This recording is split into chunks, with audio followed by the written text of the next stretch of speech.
Baik pemirsa, ini hanya karena dianggap nakal, kedua orang tua di Purbalingga, Jawa Tengah tega merantai kedua kaki dan tangan anaknya. Tidak hanya itu, mereka juga menyekap bocah 9 tahun itu di dapur rumah.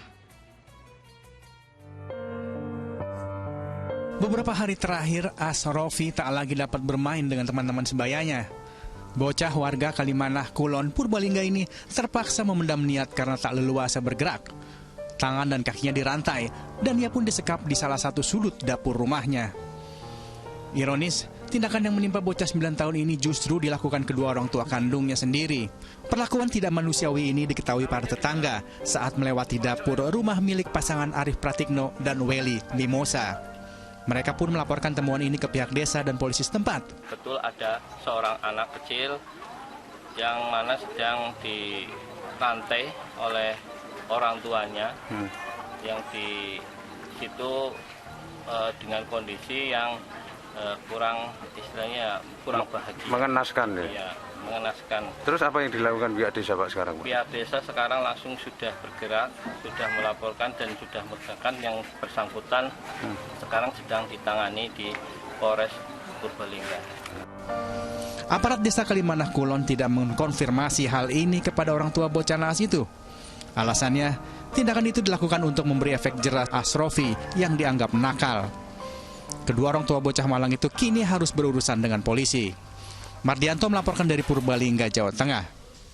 Subhanallah Ustadz, saya jujur kesal sekali melihat ini Ustadz. Karena saya juga punya anak di rumah dan kalau misalnya anak saya, kalau kita bilang mungkin nakal, sedikit nakal gitu Ustadz, tidak mau dilarang. Saya memukul pun tidak pernah gitu Ustadz. Mungkin ya kita berteriak sedikit supaya mereka ada efek jerah. Ini sampai dirantai, sampai seperti ini terjadi Ustadz. Nah Ustadz, sebaiknya nih, misalnya kita punya anak yang sulit diatur, sulit dilarang, dan kita mencoba untuk sedikit keras untuk dia. Apakah ini dibenarkan oleh Islam? Dan seperti apa sebenarnya dalam Islam mendidik anak yang mungkin susah diatur begitu Ustadz?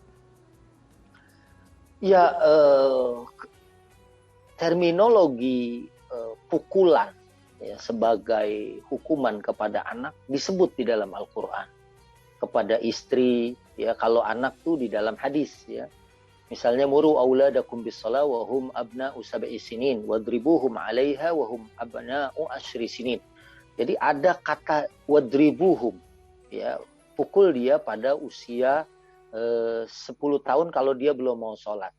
Dan ternyata baginda Nabi Shallallahu Alaihi Wasallam, walaupun ada ayat ini, Nabi sebagai contoh dan teladan dalam kehidupan, realnya menerjemahkan itu, ya bahwa itu adalah hukuman tertinggi dan hukuman itu pun yang tidak memberikan luka atau yang tidak berbahaya kepada anak.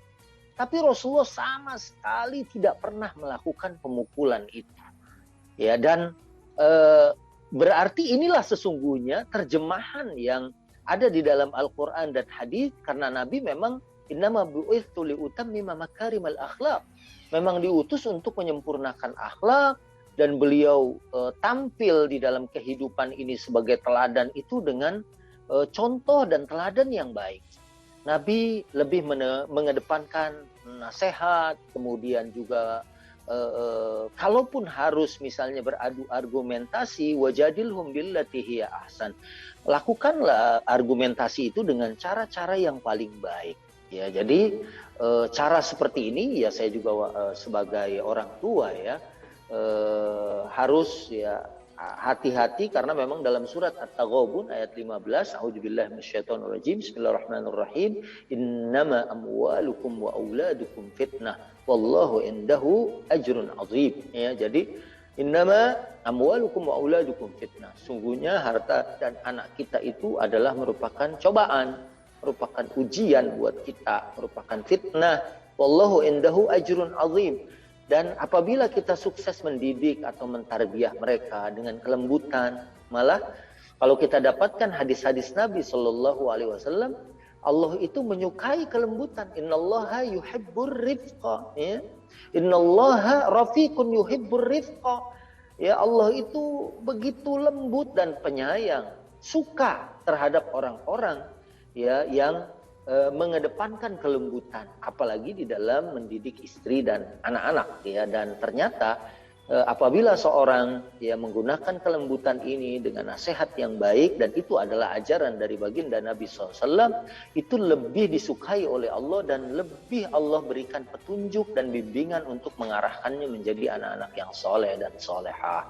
Ya kalau seperti ini si anak jadi trauma, ketakutan, apalagi sampai dirantai seperti ini, atau mungkin ada di daerah lain yang dilakukan penyiksaan yang sangat luar biasa, akhirnya kan berujung petaka buat orang tuanya sendiri harus berurusan dengan yang berwajib, kemudian anaknya juga akan mengalami trauma, dan kalau kedua orang tuanya mungkin maaf ditahan polisi, kasihan si anak ini nanti ya di dalam kehidupannya seperti apa gitu. Makanya ya mudah-mudahan kita bisa menjaga amanah ini, harta maupun anak, ya jangan sampai menjadi musibah buat kita. Ya fitnah ini harus kita lewati dengan penuh dengan kesabaran supaya kita bisa berhasil di mata Allah Subhanahu wa taala sebagai zat yang memberikan amanah anak itu kepada kita. Amin. Dan ini juga beberapa penelitian menyatakan untuk pemirsa di rumah juga, jika kita kasar kepada anak begitu, tidak menutup kemungkinan jika nanti dia punya anak juga kasar juga sama anak mereka begitu Ustaz ya. Karena Betul, ada efek Ustaz. domino di sana.